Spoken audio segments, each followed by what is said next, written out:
Здравейте! Днес ще ви покажем бастун за слепи с голямо топче гумена дръжка. Какво представлява бастуна? В момента го виждате в сгънатото му състояние, като той е на 4 сечения, както може да видите. И също така да добавя, че в сгънато състояние той е 41 см дължина.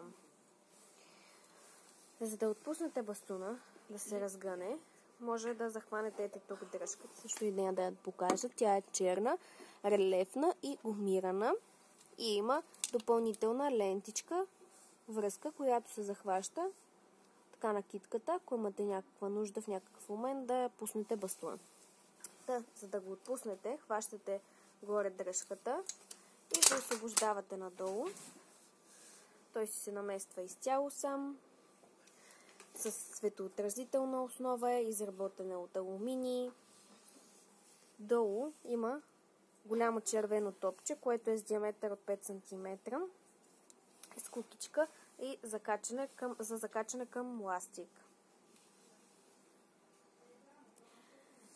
В опънатото си състояние бастуна е с 140 см дължина, а дължината на дръжката горе е 24 см.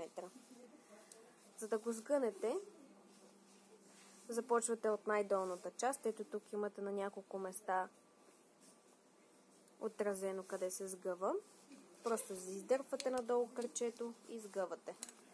Дърпате и сгъвате. И ето така вече се получава в това сгънато състояние. Ако имате някакви допълнителни въпроси, може да се свържете с нас, за да можем да съдействаме. Поздрави от Ортопедия БГ!